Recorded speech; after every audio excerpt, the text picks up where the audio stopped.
you are live. Good morning and welcome as always on our sunrise safari.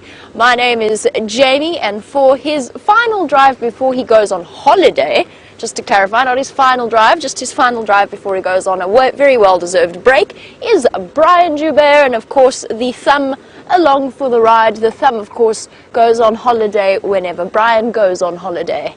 They have a vacation planned as of tomorrow, no, this afternoon, as of this afternoon, after this drive. But yes, welcome on your live safari experience. I better keep my voice down because we're right next to the lodge. We are coming to you live from Djuma, Arathusa and Cheetah Plains Game Reserves in the Sabi Sand in the Greater Kruger National Park area of South Africa. And not only are we live, but we are also interactive, which means send through your questions on hashtag Safari Live on Twitter, or you can email them through on questions@WildEarth.tv. And please do send us through your comments, your questions. We do love to hear from you. It's like having you on the back of the game drive with us.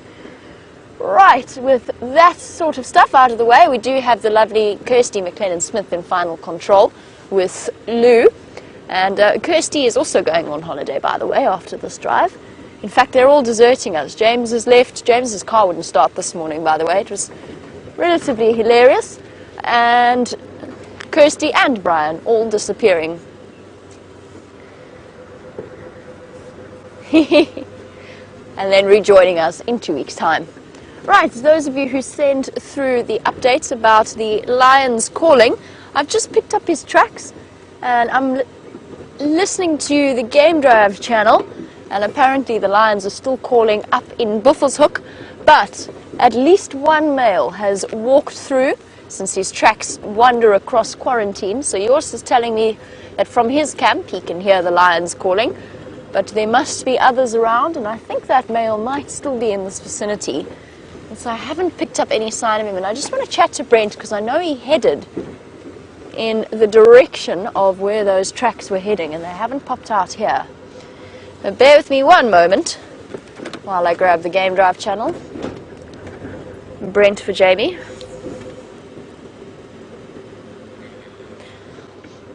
Did you pick up any tracks along main access?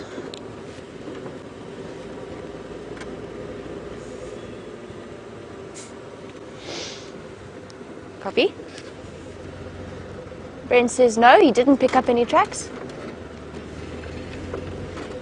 So, our lion could well be somewhere around here. I heard him as well, by the way, from the comfort and warmth of my bed.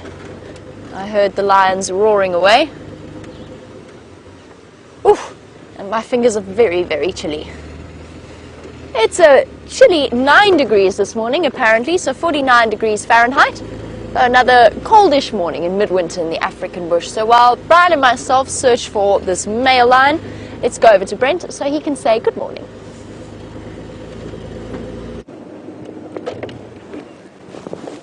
It is the coldest morning of the year so far. It is a bitterly cold 9 degrees Celsius.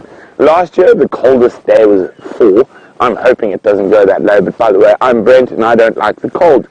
And I have Dangerous Dave the Dish on camera with me today. We've actually been working on a song for Dangerous Dave to the Gummy Bears theme tune, but it is a work in progress. And I'm going to have to wait till Brian and James come back on leave because my singing voice is not something I want to make you guys endure. So we're checking the western edge of Djuma at the moment. I'm hoping, I'm throwing a bit of caution to the wind, and I'm hoping shadow might be about. So we're going to keep checking down here. As you can see, it's very cold. So 9 degrees, which I think is 47 Fahrenheit.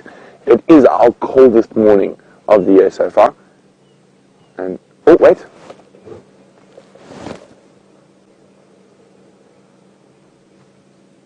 The Impala alarm calling sounds like just to the east of Impala Plains. So we're going to go have a look. You can hear the snorting.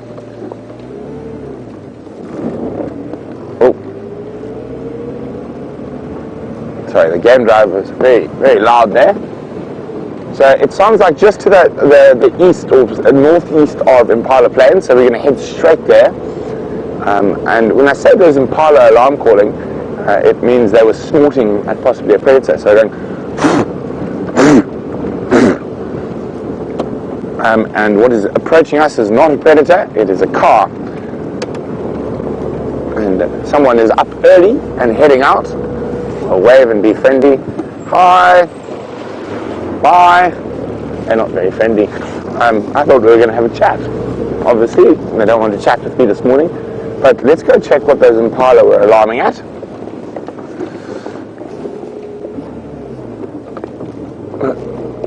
Okay. So we're about to approach Impala Plains. The alarm call sounded like they were on the next set of open areas, so slightly further to the northeast.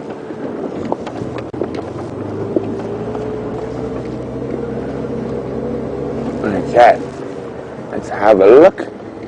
And remember, apart from being live and frozen in the African bush, we're also interactive. So you can ask Jamie or I questions, and you can do that by sending us an email, questions@wildearth.tv, or you can use the hashtag SafariLive on Twitter. Now, I'm actually quite impressed that I'm even speaking to you in this bitterly cold weather. I remember when I used to work as a game ranger in the lodges to the south, for the first half an hour of drive,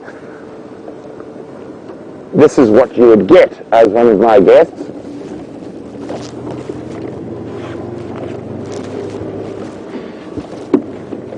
But fortunately, I've matured and now I can speak in the cold, although my nose does get a little red. Not as quite as red as the dishy, dangerous Dave, who is not covering his face. He's trying to be quite hardcore, but as they say, it's tough being tough. I'd rather be warm. Okay, I'm just going to switch off again. There's an alarm call sounded like they were this area. But while we sit and listen and not move in the bitterly cold morning, Jamie has got the fluffiest of fluffy antelopes to show you. Well, Brent, sit still. Brian and myself have been moving right up until the point that we have come across the, well, really stunning example of a waterbuck bull. He is absolutely gorgeous. Giving us, oh yes, that's definitely your best side, boy. Oh, let's see the other side. Yes, they're very handsome. This is a very fluffy waterbuck, and as the name suggests, it is an antelope that does enjoy spending time in the rivers and river systems around the area. Unfortunately for them at the moment, there is no water pretty much anywhere except for one dam up in the corner of Djuma. A couple of pumped pans, and that's about it. Well, he's not alone, actually. There is also one waterbuck off to the left, and he's actually even larger than the waterbuck that we started with. He is absolutely enormous. There's impressive backward curving horns. Look at him. Isn't he such a handsome specimen? Blinking lazily in the sort of first rays of the sun that are thinking about poking through, and enjoying some time ruminating. Just look at those horns, the ridges running along them. You can see where he's rubbed away the colours of or the darkness of the keratin sheath. So see on the ridges there? That's come from thrashing his horns against either bushes or against other waterbuck. He's managed to clean away the dirt on the outside of the keratin ridges. I'm giggling because we have a wildebeest friend. He's put himself in a really awkward position. It's not just the waterbuck, but at the moment he's snorting at us. It's hilarious. He's watching us. He's walked all the way across quarantine clearings. He's now hidden himself behind a termite mound in the beautiful rising sun.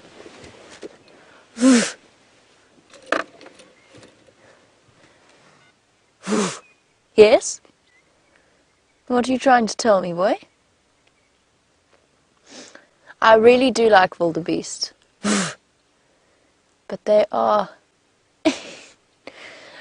we wouldn't call them the Einsteins of the animal kingdom. They are terribly impressive looking, built for speed and strength and stamina, not necessarily so much for brain power, although he's clearly decided that the termite mound between us and him is a... I'm laughing because he saw us ages ago, and he's decided to walk all the way behind the termite mound, and now he's going to stop and gently snort at us. Or perhaps I'm mistaken, perhaps it's not at us at all. Perhaps he's trying to have a conversation with his friends, the waterbuck, and we just happen to have intruded. Oh, that's beautiful.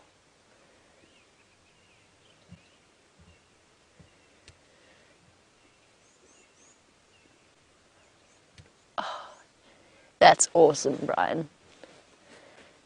That is so beautiful.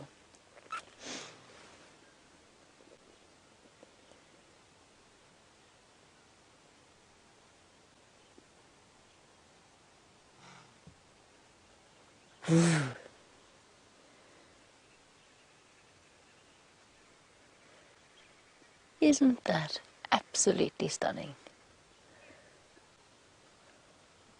What a way to start a morning safari.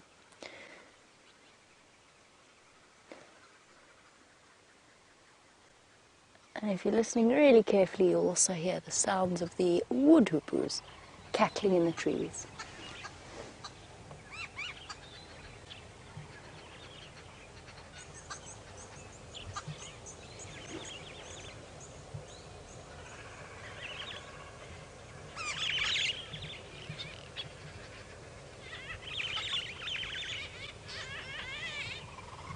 A really truly spectacular morning cacophony. Here goes our starlings. Awesome, Brian.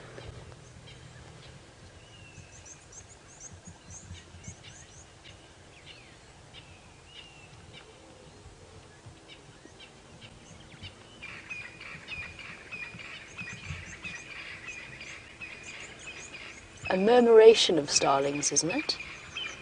Collective noun for a group of starlings. I think it's a murmuration. Might be wrong.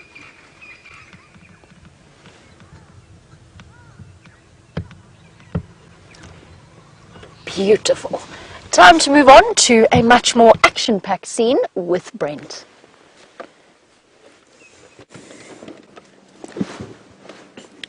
So we found the impala that was snorting, and it looks like it was these young boys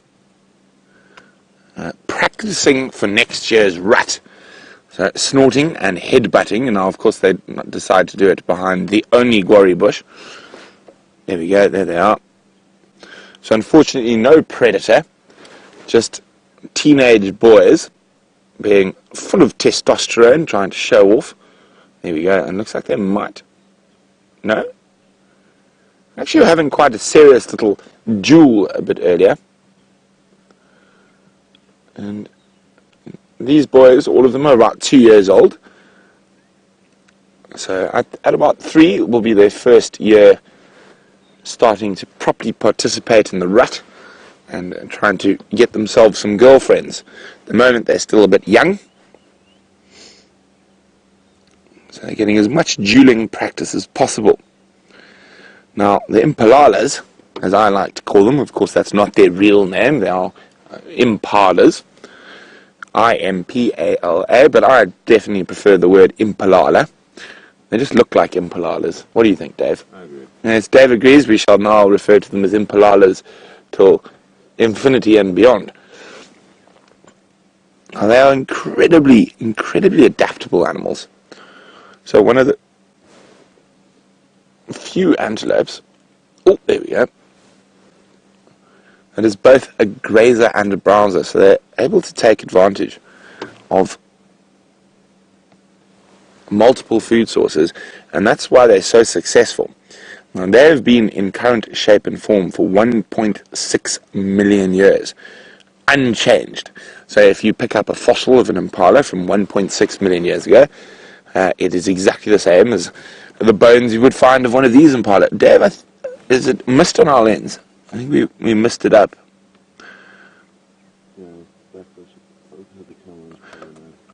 Unfortunately, I think we've got a little bit of a camera issue.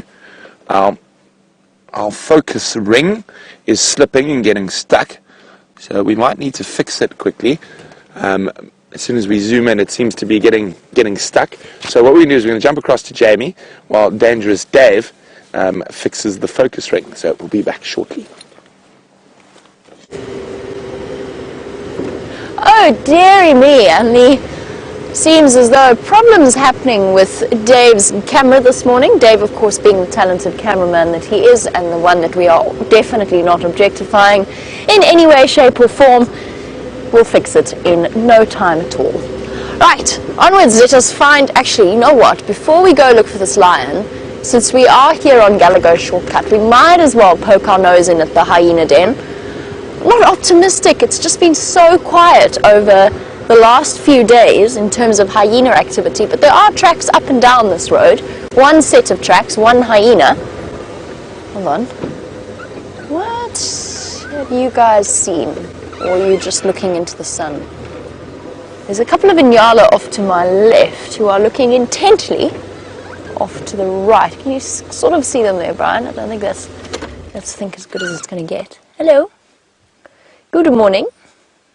We're definitely having an antelope-filled morning, and these two look very pretty in this morning sunlight, and I don't think they're looking at me. But I don't know if they're just listening to alarm calls elsewhere. I did hear some zebra yipping off in the distance. Or perhaps they just picked up on some movement that they want to identify. What's up, ladies?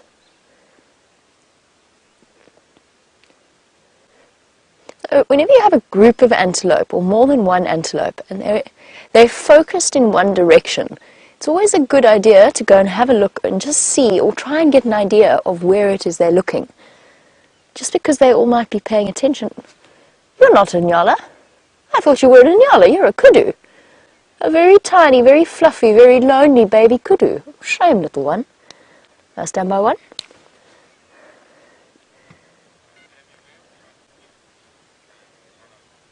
Cute.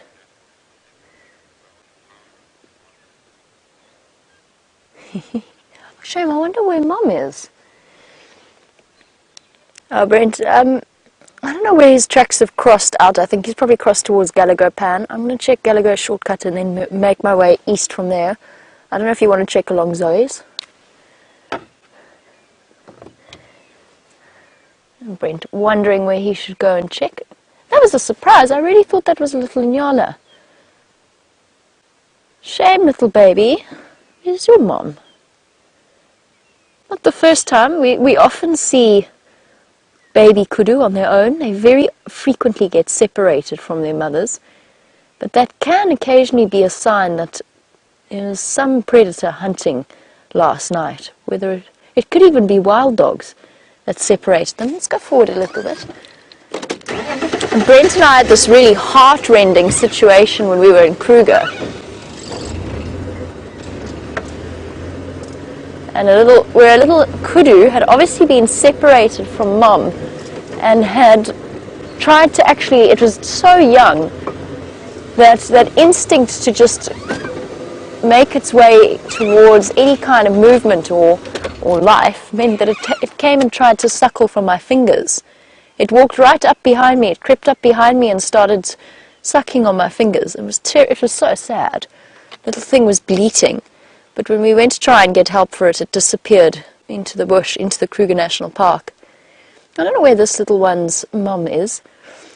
Now in this case, we've got either a baby or a female Nyala.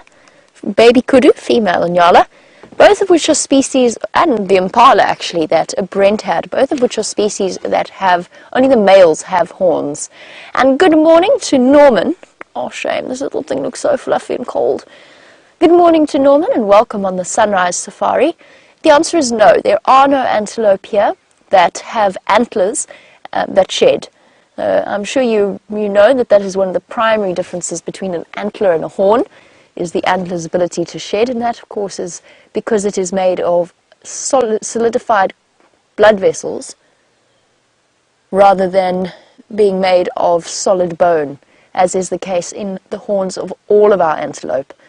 In some cases, with our wildebeest, for example, the female have horns as well, and in other species, things like nyala, kudu, waterbuck, only the males have horns. Well, good luck, little kudu. Shame watching it disappear off. Might be more sensible to stay with the nyala for now. Find some company of its cousin.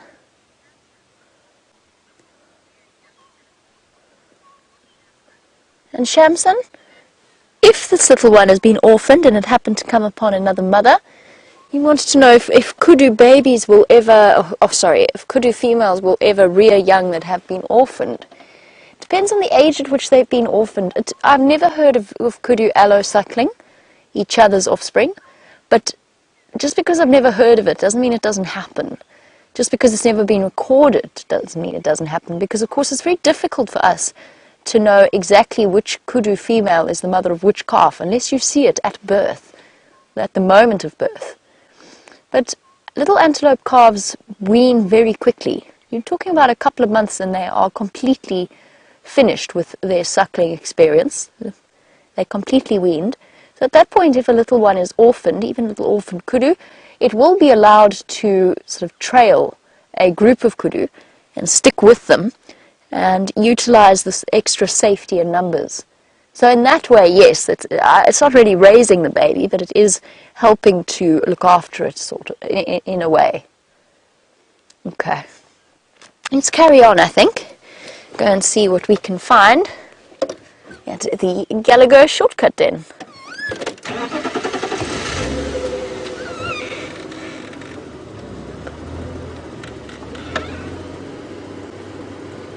Shame. Hope that little kudu's okay. I don't see, usually when you see a baby kudu, if you look closely, you'll see other kudu around and about. But I don't see any sign of them. And another good morning to Joey in Australia. And Joey, I suppose you guys also going, or are in the middle of your winter, so it must be, I don't know which part of Australia you're from, it must be relatively chilly there too.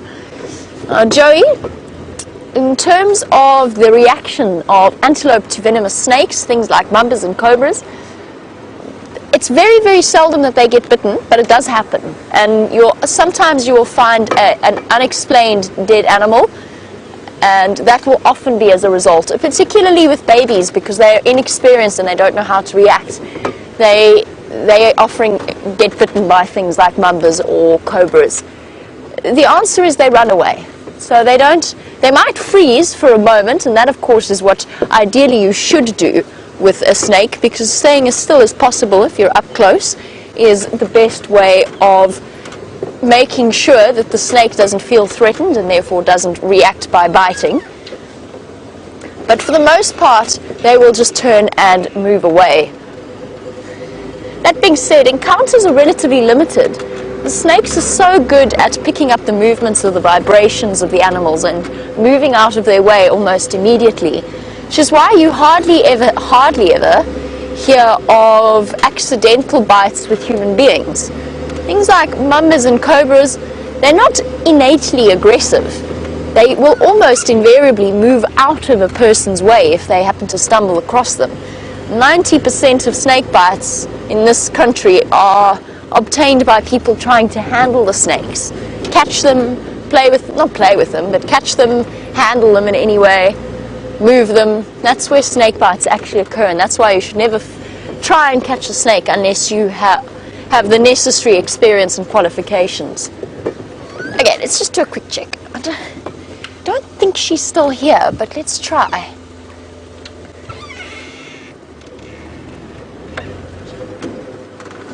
So while we creak and groan our way towards the hyena den, let's go over to Brent while we have a look here.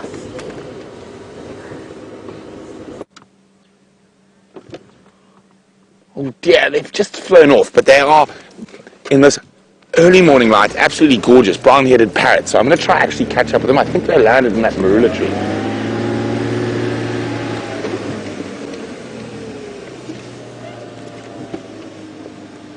Ah, darn it. There's tracks of a big herd of buffalo, but they just skirt through the northeastern corner of Djuma and on to the north. Okay, Dave, did you see where those parrots landed? I think they landed in that apple leaf beyond the marulas.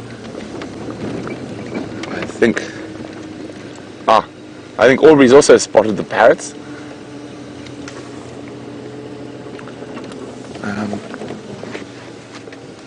They land. I can hear them squawking. Oh, they flew. And they just moved into that marula tree. Okay, I'm going to move for you, Dave. Now, the parrots are going to have to move massive distance at the moment. Of course, being parrots, they like eating fruit, and there's not too much fruit about.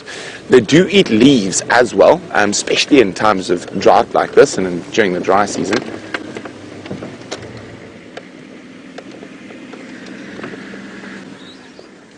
Can you hear them squawking? Oh, don't fly! One flew. I can still hear the other squawking. Oh, there we go. It's also flown. Oh, it's coming back. No, it's going around. It's not coming back. Oh dear, well, we tried. So just a quick update on Queen Karula. I just got some information now. So apparently she very nearly lost a cub yesterday. So after she crossed to the south, where she had an impala kill, the cub was feeding on the kill, and the hyenas rushed in, and the cub just managed to get into the tree, and the hyenas did steal the kill. So there's a possibility she might have moved back towards us. So Aubrey and myself are actually heading in that area to try see if we can find any sign of Queen Karula. Now, I know lots of you were very worried after those hyenas arrived yesterday, and the scary thing is that probably happens 5-6 times a week when we're not there, and it is what hyenas do. If they pick up fresh leopard tracks, they'll track them by scent.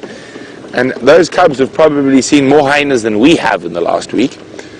And near misses like they had yesterday is a very good learning curve for them. It makes them that much more aware and that much quicker to get out of danger.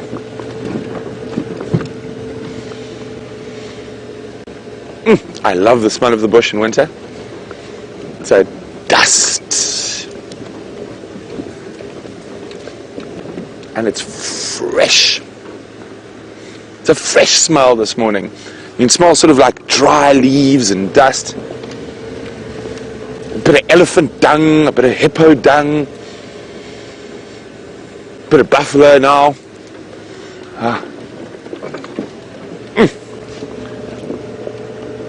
Now, Boyd, hi Boyd. Boyd's in North Carolina. And Boyd would like to know, would predators hunt more or less in winter? They hunt about the same amount of time, except they just hunt at more convenient times for us in the winter. Because of the cool temperatures during the day, and it gets colder earlier, they're more likely to hunt for a bit longer in the mornings and a bit earlier in the evenings. So I wouldn't say they hunt more or less, they just hunt at more convenient times for us. In the summer, a lot of the hunting probably takes place about 10 p.m. till about 1 a.m., whereas in the winter it takes place from about 5 p.m. to about 8 p.m. So it's just because it's cool, it gets colder quickly, so that... Sorry, I thought I saw...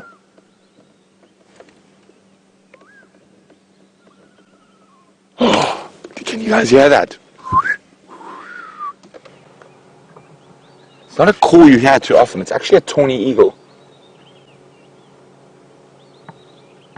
Let's just see if we can find it. If it's calling like that, it's probably sitting high up in a tree. And I know we had that incredible sighting with Jamie yesterday of that tawny eagle drinking at 3 in a row pan on Cheetah Plains. So Dave, I want you to check the tops of the trees. It's probably going to be in a dead tree where it's got some nice open wing space to move in. I guess it's going to be around here. Now that was a call that was coming from a stationary position. It wasn't a call that they make while they're flying. It could be down in the river system where we can't see, but Oh, it was beautiful. We can hear it again.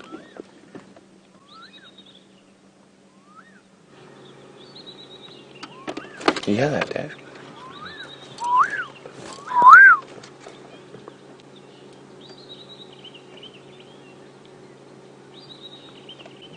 And we can hear another bird off to the right making lots of noise. That's a little canary. Not nearly as interesting as a massive eagle. So I think we're going to keep looking for the eagle. The canaries, of course the canaries are beautiful, but I really want to see if we can find that eagle calling for you. So they throw their head back. It is just a magnificent sight. Oh, that's not an eagle, but it is a beautiful little bird, an emerald spotted wood dove. Shivambalan. Now, of course, that is not Shivambalan the leopard, but that is the Shangaan name for an emerald spotted wood dove. Now, I'm hoping it just moves a little bit, so those little dark patches that are in the shade at the moment will shine in the light, and those are these most incredible little emerald spots. See how puffed up he is from the cold, trapping air between his feathers and his body. Oh, we can hear the eagle calling again.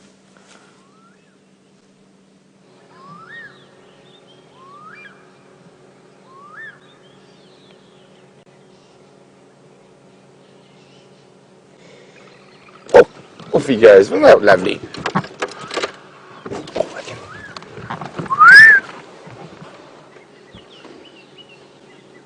Could be in the jackalberry trees around Spaghetti Junction. We're going to go closer there. So where Dave is showing you those big trees in the distance, that's where it sounds like that eagle. Oh no, I can see it! It's very far away though. Through that gap, to the right.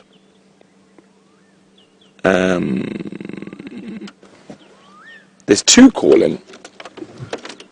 I think I actually got the gap, you don't, Dave. Let me just go there.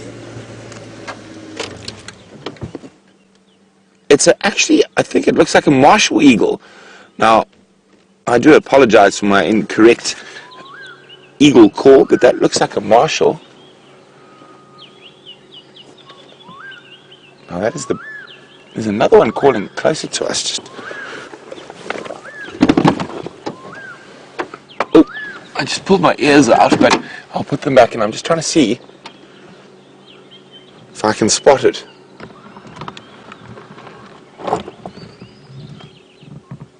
It sounds like it's down in the drainage system.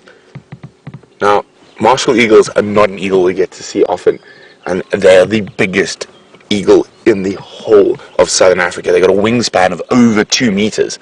I'm not sure what that is in feet. I apologize immensely, but it's a lot of feet. I'm 6'3", so their wingspan is bigger than me by... Oh, and there's some elephants making a noise over there. So let's head in that area. We've got a martial eagle calling, and we've got elephants trumpeting. Oh, let me get my blankets ready. Sorry, it is bitterly cold. There's my blankie, and my pink hot water bottle. And that Jamie made for me this morning. So nice and warm. Okay, let's continue.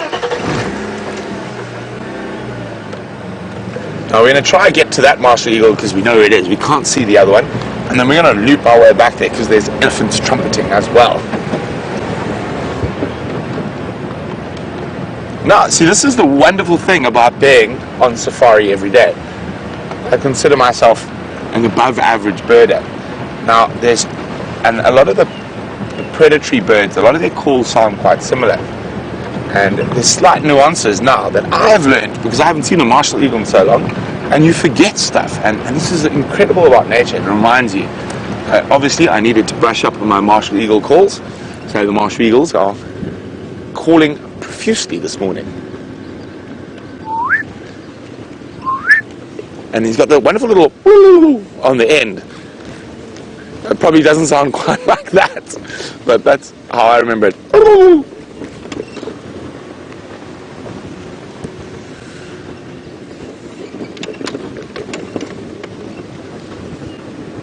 I must say, I do love the dry season. Although I complain constantly about being cold, a hot water bottle, some mitts, a scarf, and you A to go. And for me, the mornings at this time of the year are just my favorite. I mean, you got not a cloud in the sky.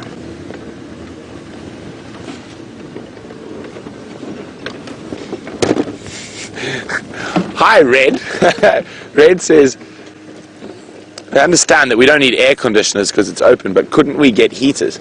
Oh, well, see, with a car of this age, I'm sure,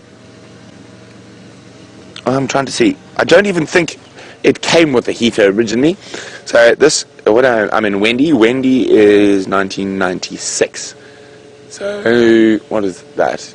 96? To 2006, it's 10 years. 20 years old. So if we have a look, and I'm going to get Dave to show you what's down here.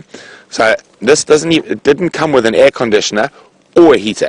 So what you have here, you see this little button to the right of the steering wheel. Can you see that there, Dave? Let me just move through here. Let me turn the car a bit so you can see it. So, can you see it now? Oh dear, it's hiding behind the steering wheel. But see, there we go. There's this little thing here, and if we look, can you zoom in here? So this is the original Land Rover version of an air conditioner. Vent. Basically, all it does when I pull it, it opens up something on the front here, which we have closed, of course, due to all the equipment. So basically, it didn't have an aircon, didn't have a heater. You pull the vent thing, and it literally opens a little vent. And now you have air coming straight through your dashboard. So it's a very old car. So there's no such things as heaters and air conditioning. So Wendy is 20 years old this year. I think, and then how old does a car have to be vintage? I think it's 25 years. Well, if you guys know, I'm sure some of you know a lot more about cars than I do. And so if you know, how old does a car have to be classified as vintage? Let me know by sending me an email at questions@wildearth.tv or use the hashtag SafariLive on Twitter. So while we discuss, or Dave and I discuss, what is considered a vintage car, let's go to Jamie, who's probably following up on something far more interesting than vintage cars.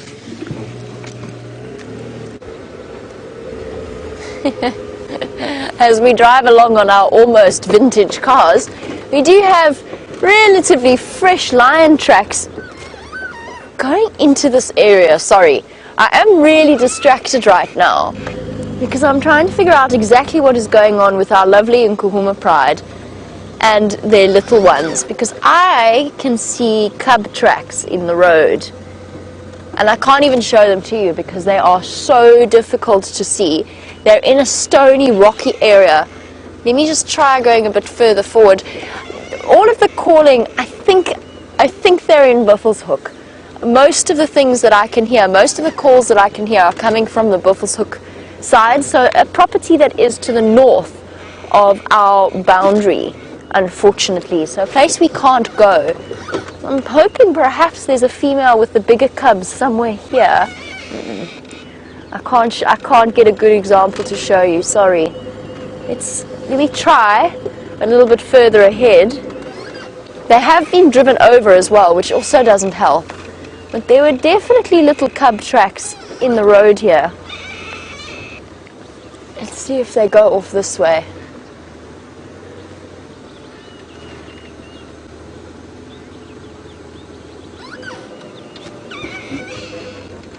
Okay, they haven't come through here.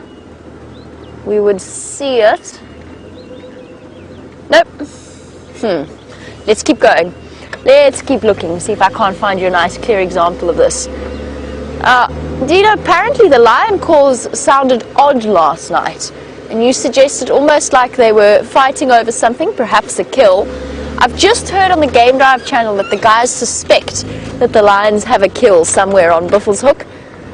But you could be 100% right, and even if the lionesses or the male lions had killed something small, it could potentially have caused all of those strange sounds that you were hearing, and then they might have finished it off, because an impala or something similar between 5 lionesses and maybe a couple of males is not going to go very far.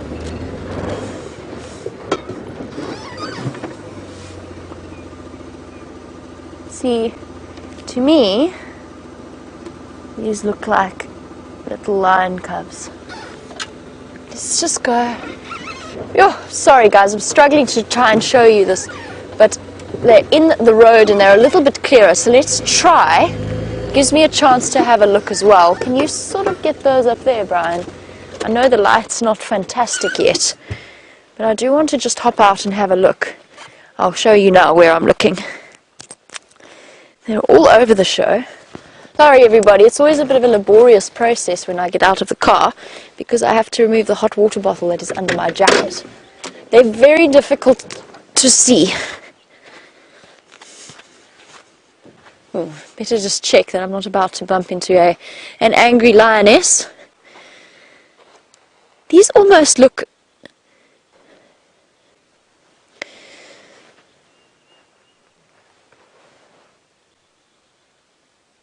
Do you hear that, Brian?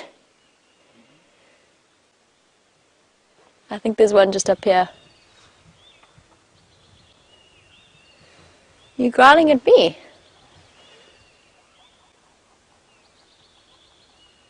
Okay, let me show you these tracks quickly. This will keep an eye out, Brian. The tracks are here, going up this way. They look at this point almost like male leopard tracks, except they're not.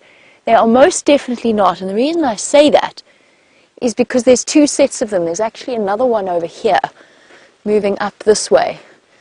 I think this is lion cubs, but where's the adult? Such tricky soil to see this in. There should be adult tracks somewhere here, and there's not. Unless she's walking on the side here, in which case we never, ever see them, or somebody's driven over them. But these are the tracks here. Back track, and toes over here, 2, 3, 4 toes. Immediately those toes, the shape of those toes is wrong for a leopard. They are too pointed. There's something much more teardrop shaped about the tracks of a lion cub. I heard something there. Let's go investigate. I don't want to delay too long in case they're on the move. Let's go see what I heard. I might even have been getting a low rumble at me, although I don't think I'm close enough. Lions are incredibly kind in the sense that very often before they... Sorry, I've got to tuck myself back into my hot water bottle. Before they charge or get cross with you, they usually warn you with a gentle growl. And I think that's what I heard there.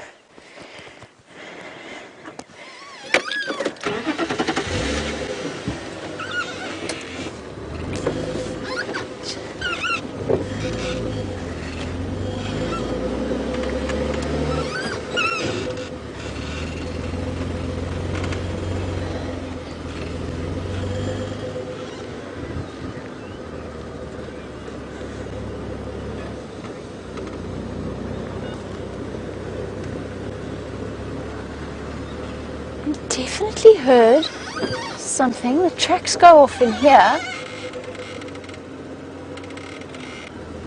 I've just changed my mind about something. I don't think we're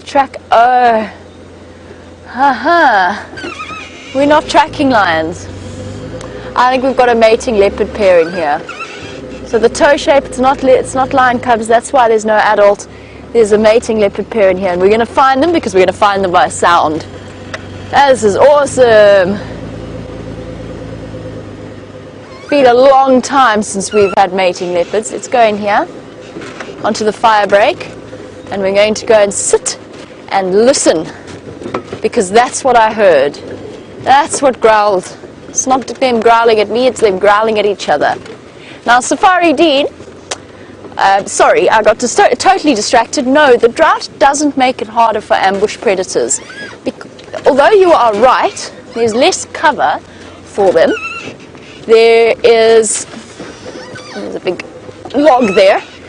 There's less cover for them. Their camouflage is incredible, and all they have to do is wait around water holes, and the animals have to come in that direction. And no matter how bad the drought gets, this sort of strychnos cover is going to hide them. Okay, let's sit. We're going to hear them again. We're going to hear them soon, I hope. Unless they're moving in this block, which is going to be a nightmare. Could it be Mvula and Xiluva? Or is it Tingana and another male? Oh, not another male, sorry, definitely not Tingana and another male. I mean Tingana and another female.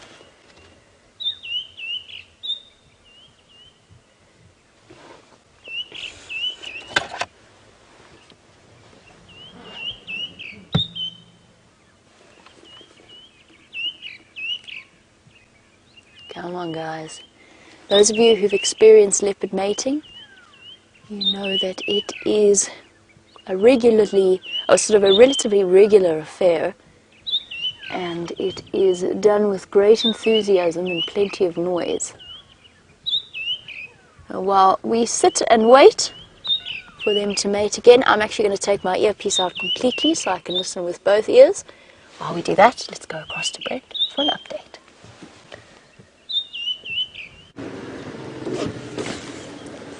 Hi.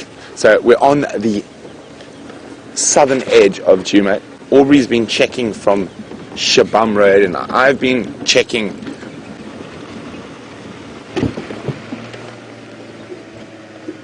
okay.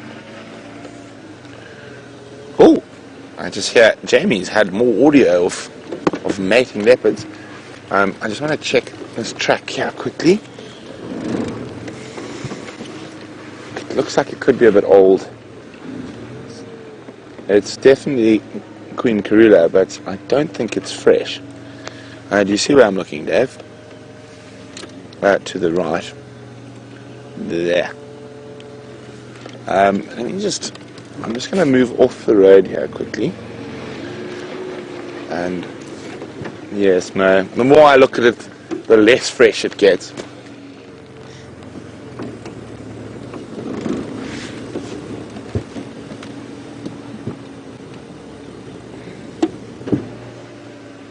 Okay, Aubrey, who's just up the road there, has got tracks of Karula. He says it looks like it's from last night, heading towards us, and I don't have any tracks of her here. Let's hope she ducks in. So if I'm not looking back at camera, I do apologize. I am concentrating so we don't miss tracks.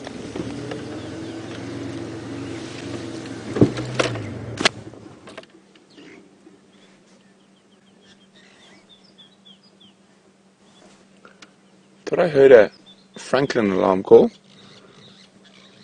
but no, I think it was probably just a noisy starling. And there is the noisy starling as it flies past, and the second noisy starling flying past. Oh, that one landed. A Birchall's starling.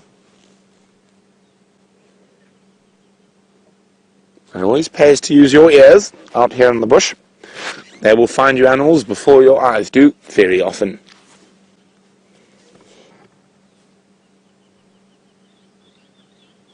But no alarm calls, so we're going to keep going. Whoopsie. Aubrey's coming down towards us, and he's found those tracks. We're just going to go very slowly, although I have the utmost confidence in William. Aubrey's tracker will spot sitting atop the bonnet there. We're just hoping she hasn't gone that way, and we're hoping she's gone this way. Here are tracks. Okay, so we can see the tracks quite clearly now.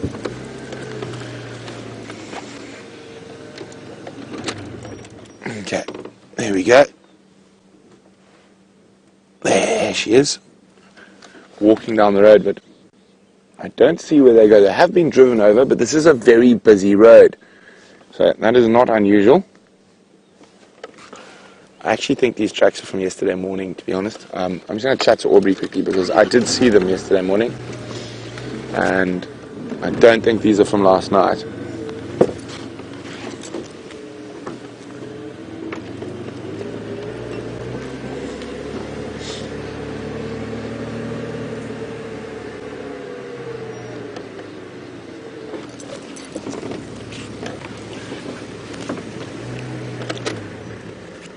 So I'm just going to have a quick morning meeting with Aubrey. How's it, Will? Hello, Orbs. These aren't Konzo from yesterday. Huh? I had the same ones going east yesterday morning. Yeah, she crossed here, there, with the Mampimpans yesterday. Ah, Paisan. Enjoy, guys. Morning. Okay. So, unfortunately, we both agree that those tracks are not fresh, so it seems like Queen Karula is still to the south.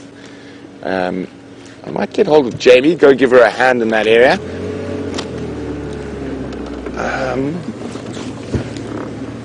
Let's just have a quick look, see if there's any fresh tracks. No. Oh! Doves playing chicken. They're going to land now. There you go, it's a Cape turtle dove. Now, they've got a very distinct call, the Cape turtle dove. Now, a lot of people think they say different things.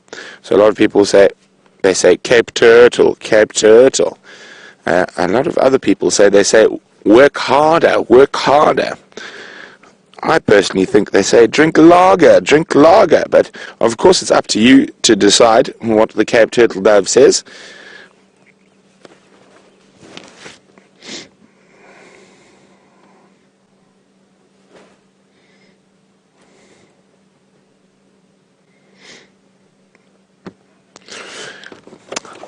Hi, Natasha from Ontario.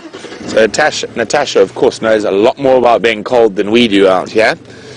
Canada is not called the Great White North for nothing, and I think your summer's probably akin to our winter.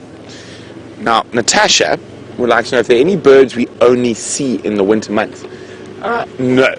So we see all the bird species that we see in winter, we'll see in summer. Sometimes it's harder to see them due to the thick foliage. Now, a little bit further to the west of us, closer to the mountains, you do get altitudinal migrants. Of course, we've got our intra-Africa and intra-continental migrants, like the European beta and the European... What was that? That was not there yesterday. I know, I drove this road a lot yesterday. I think it's the same mail line that Jamie was following, but he went to Buffelshoek. So we're talking about the intra-Africa and intercontinental migrants. So our intercontinental migrants, European bee-eaters, European rollers, steppe eagles, steppe buzzards. Oh, we can go on and on and on. There's lots of those. And then our intra-African migrants, a lot of our cuckoo species, flycatchers, paradise flycatcher, that move between Africa. And then altitudinal migrants, and that's a far less of a move. And my favorite of all favorite altitudinal migrants comes down from the forests in the Drakensberg, and it comes down to the foothills. So we're a bit too far. So in the forests around the foothills of the Drakensberg, you get the white-starred robin. Now, I think... There we go. Oh, I must turn the volume up here. One of my favorite calls. Now, at my parents' house, which is a lot closer to the mountains, we get white-starred robin in the riverine forest because they've moved down from the mountains as it gets really cold and snowy and frosty. So during the winter months, they actually move down, but right to the edge of the lowveld to enjoy the warmer climes. And it's a really, really cool bird, and it's actually quite a rare bird. Not many people have actually seen white-starred robin. I've been quite lucky, I've seen a lot of them. But also, you always find what you're looking for. So I'm always looking for them, so I tend to find them. And also it helps if you know where to look. So it seems like Queen Karula in the south.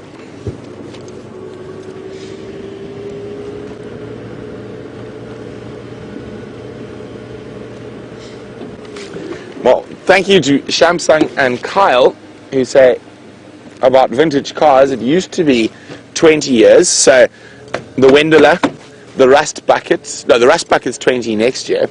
The Jigger's 21. Unfortunately, I think Jigger might be terminal. We'll find out later. It's still at the car doctor in Pretoria. But so the Wendler is 20 years old, and they say it used to be 20. It is now 30 years to be classified as vintage. Unfortunately, in Wendy's line of work, I'm willing to almost bet my whole left leg that Wendy will not survive till 30 years, especially if there's wild dogs around. But she's done well. It's not an easy job being driven by the likes of James Henry, because he can't see over the bonnet, so he keeps crashing into things and trying to blame me.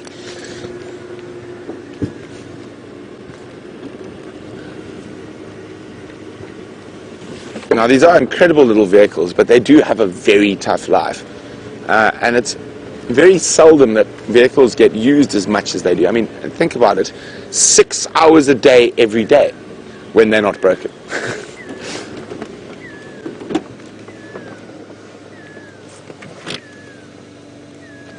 Okay, we can hear that. Now, that is a little owl calling.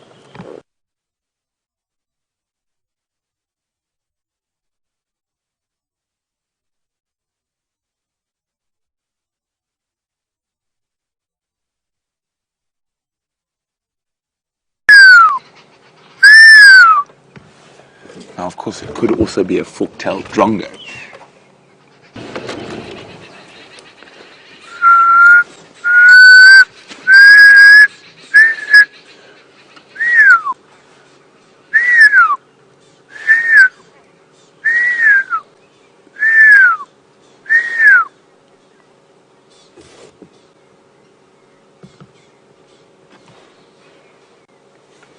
Now, it's not answering.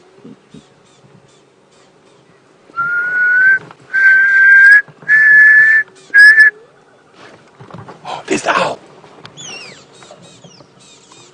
Okay, so very quickly we're going to look at the little pearl-spotted owl.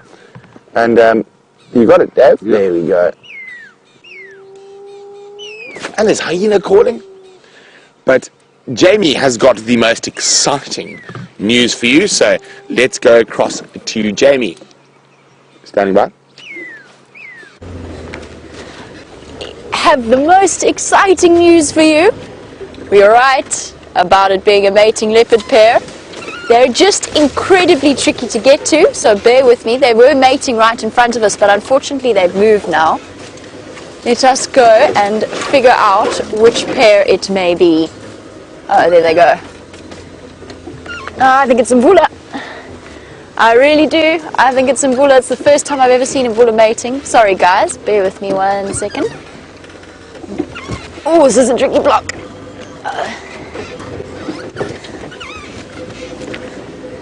I don't know which female it is though, and it can't be Karula, it can't be Shadow, and it can't be Tanvi. You good there, Brian?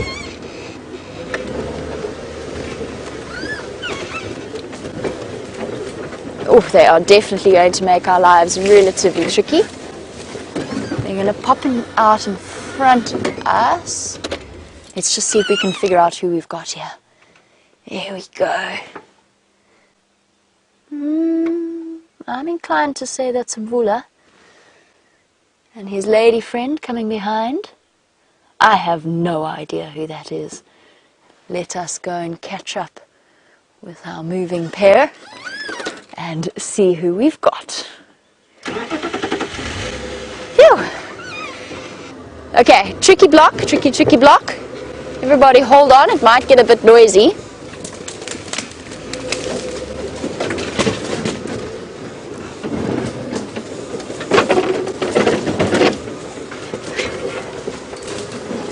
I was a little bit worried it was going to be Djuma and that we wouldn't be able to catch up with him, but it's not.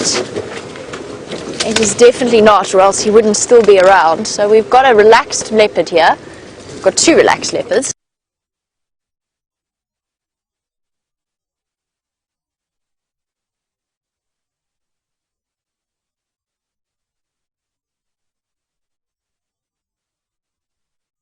She's going to come and mate with him. Who is this? Come on, girl, give us a view of your face. She has relaxed. She's a lot more relaxed than I thought.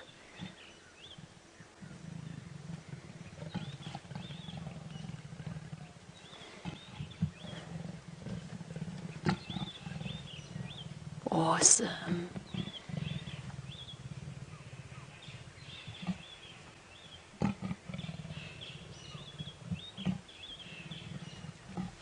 This is not a leopard, I know. It's Mvula, and this must be Xiluva.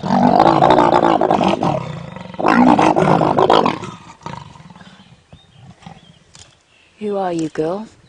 Guys, I'd love to hear from you. Oh, sweet.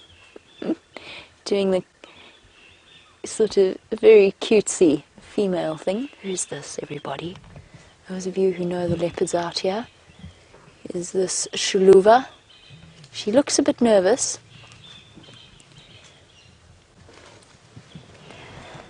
Okay, we're gonna really struggle through here. I'm gonna get hold of Brent. I'm gonna get him into the area to help us out.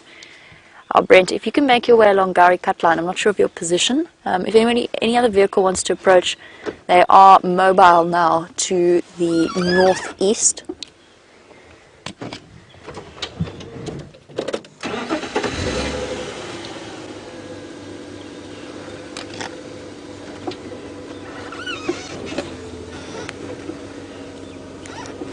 Copy that, Ephraim. I could lose them in this block.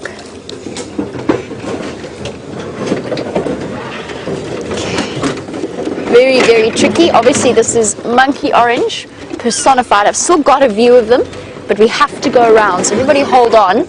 Oh, how big is that stump? No, we can do it. Guys, I need to get around this particular patch. I need to concentrate on finding our leopards, which is terribly exciting. So while we do that, let's send you over to Brent, and I'll catch up with you shortly. So exciting! I wonder what female it is. And remember, female leopards can move up to 4 territories over. So this could be a leopard we've never seen before. So I know they're going through a particularly difficult area, and so we're rushing to give Jamie a hand and to make sure we don't lose those leopards. And everyone else is far away. Oh, the car tried to run away from me, but we're on our way. Oh, no, that's not good. There's a clutch. The clutch seems to be sticking. Well, it's fine. We'll just go into low range. We don't need to use the clutch.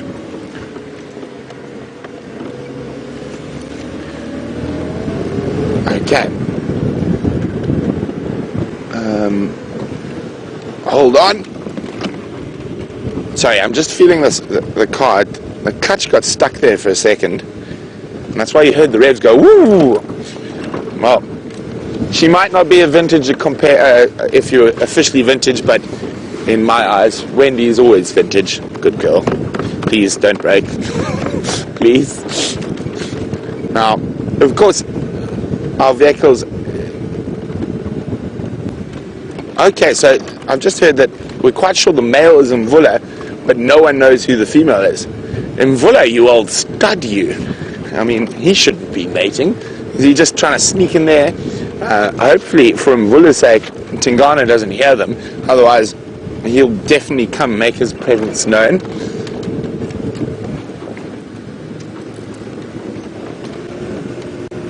Okay, so while we make our way towards Jamie to give her a hand in that area, let's go back to her. She's found the leopards again. You've got Mvula. I know it's not the best view, but there's a reason that I'm sitting still for now. I think I very strongly believe that this female is Xiluva. She doesn't look like Tsakani, but what's happened is they've become separated in this monkey orange. She's not skittish, but she's not 100% relaxed with us. So we're just going to sit tight for now, and we'll wait for him to lure her back to him. She's not going to resist his attentions for long. But I do want to just hop on the Game Drive channel and let Ephraim know. Ephraim, when they do pop out, he's gone static for now. I don't know where she is. I've lost visual of her. She's not 100% relaxed.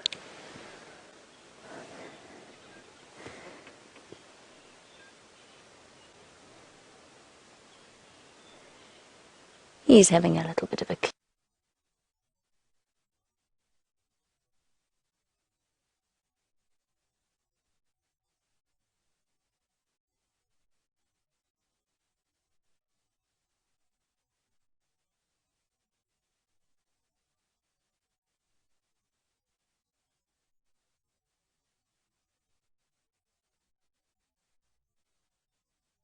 Oh, girl. There we go.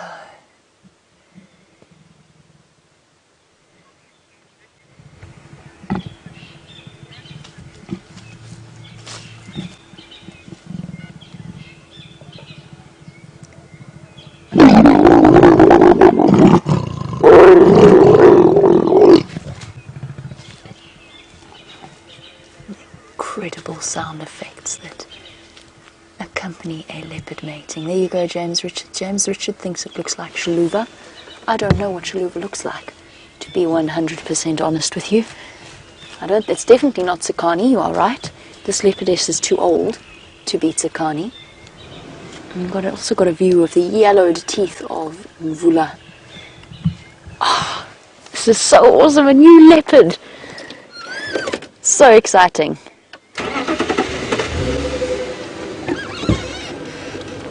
Okay, let's keep up with him once again. I do need to get hold of Brent. He's been trying to come and help, but I can't because there's a conversation happening on the Game Drive channel.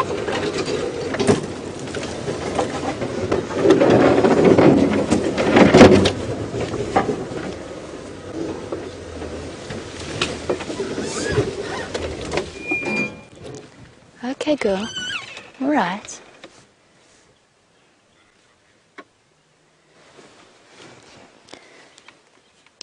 Go ahead, Brent.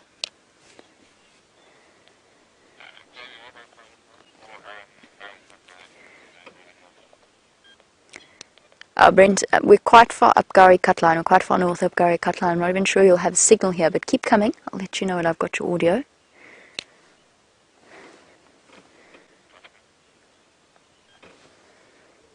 We must be very close to the fire break. To have Mvula, who was the dominant male in this area, mating once again with his lovely lady friend, his mysterious lovely lady friend, is just too marvelous for words. This is actually the first time I've ever seen Mvula mate. I arrived just at the point where Tingana became dominant in this area and actually started to push him out of his normal territory. And at his age, Mvula is reaching the point at which he will no longer have these opportunities. So to see something like this is absolutely marvelous. Mvula used to be essentially the king to Karula's queen. Now, who is this, everybody? I think Xiluva. Whoever she is, she's certainly... Oh, look at that beautiful face, green eyes. She's certainly enthusiastic about him.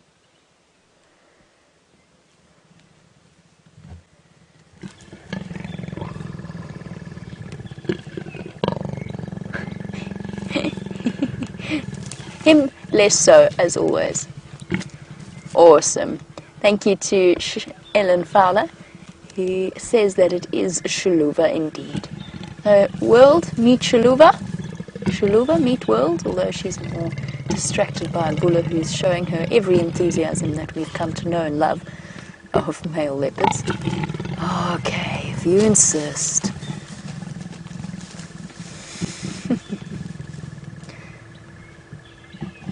This is so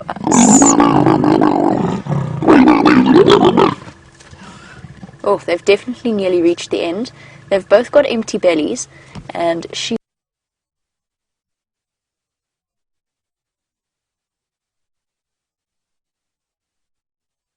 inbreeding for generations. You also get dwarfism, forms of, or Down syndrome becomes more common, or a similar effect to Down syndrome. Growth defects, short lives, weak teeth, weak joints. There's an endless list of reasons why inbreeding isn't really something that is allowed for too long in the animal kingdom. It might happen here. It's, we have, say, one generation of inbreeding, not a disaster at all. And of course they're not bound by our rules, so no problem there. Alright, now that they've relaxed and gone flat,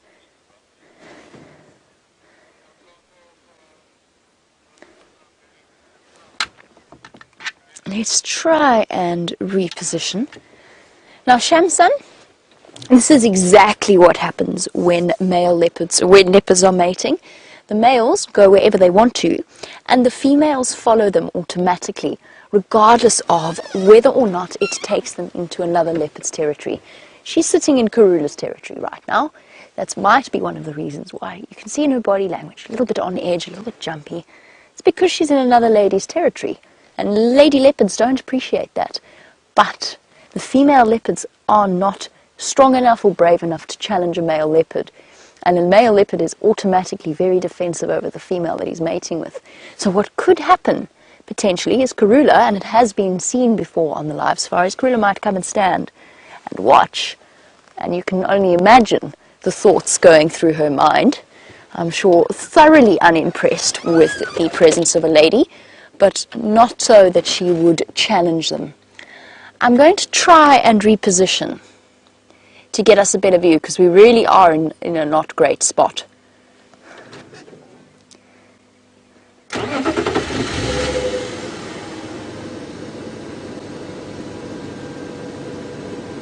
Lovely. So she's younger than I thought she was. Thank you to Ellen Fowler. We are looking at the older offspring of Nkanyeni, the leopard that has still managed to escape me, that currently has one young cub around Cheetah Plains. She was born in November 2013, so she's nearly 3. But she is skittish, that I will say. For a Sabi sand leopard, she's not 100% comfortable. So she's got a spot pattern of 3-3, and Xiluva, by the way, which is something that we knew, means flower, which is a lovely name. So Xiluva the flower, beautiful name for a female leopard. If somebody could explain to me how Shambambalana came to be called emerald spotted wood dove, just by the way, that's something that's been interesting me for a long time. Okay, well, you seem to be okay. Now that I know she's Nkanyeni's daughter, hello girlie, can we have a look at you?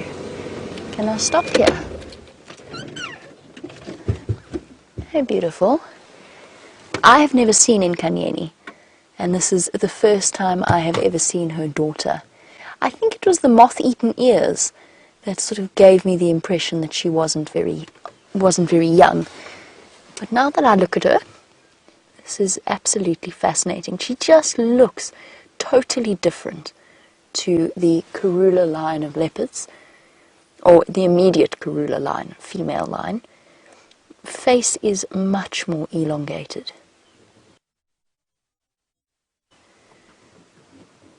She's stunning.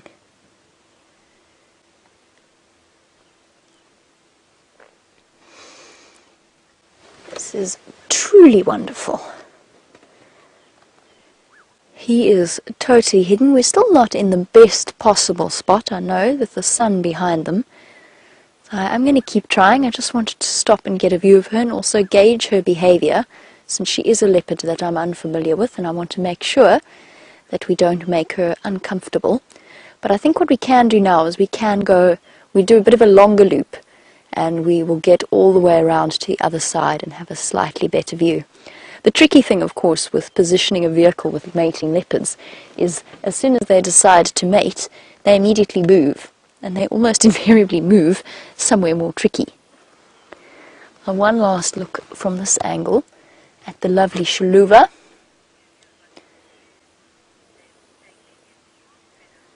Ah!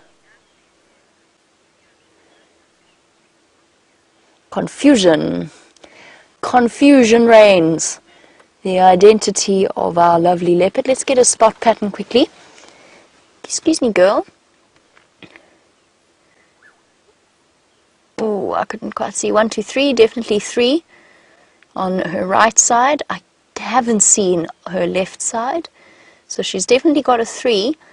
There's some confusion amongst our regular viewers. Some people suggesting that recent videos of Xiluva suggest that she doesn't have those nicks in her ears.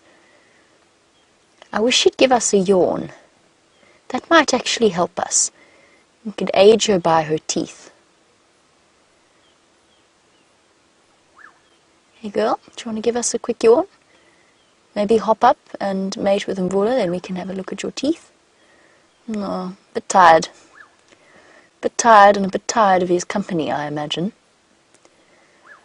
Who else could it be, though? Xiluva? It could be a Manuleti leopard, but she's too relaxed. Who am I missing?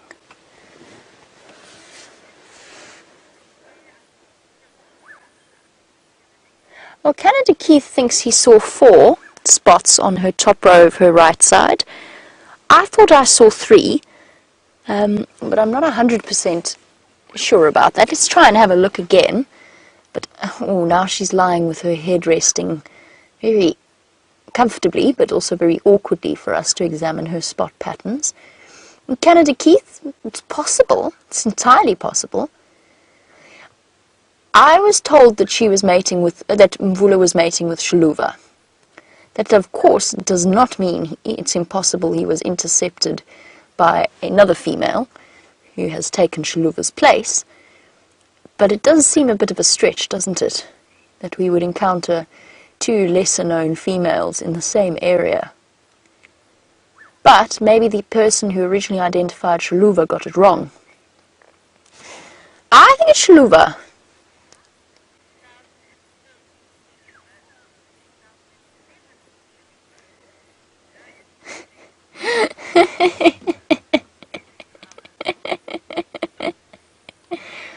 Okay, well, at least I feel comfortable. There you go, spot patterns, guys. It looked like a 3-3, to be honest.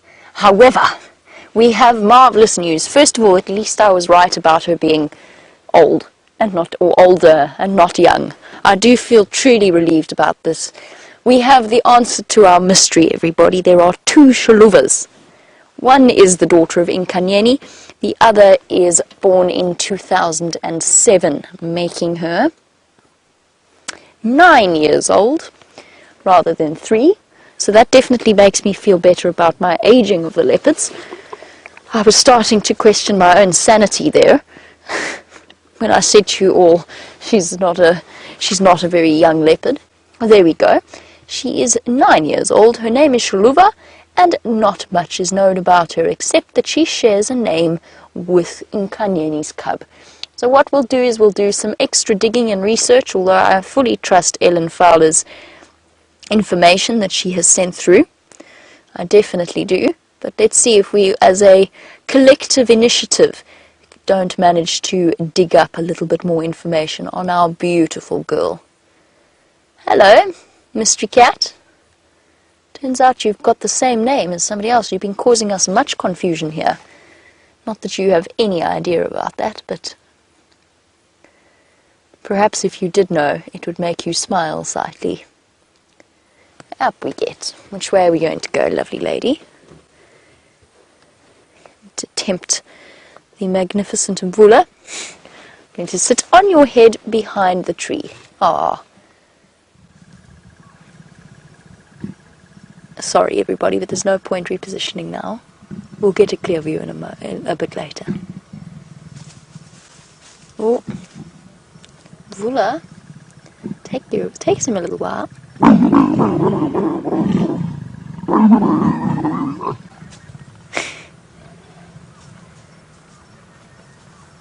Isn't that the most incredible sound that they make? Oh, that was an exhausted flop down. Okay, now that they've completed that, let us reposition and try and find ourselves a slightly better spot, because right now we've got bush willow. Right, let's do this. Try and sneak around.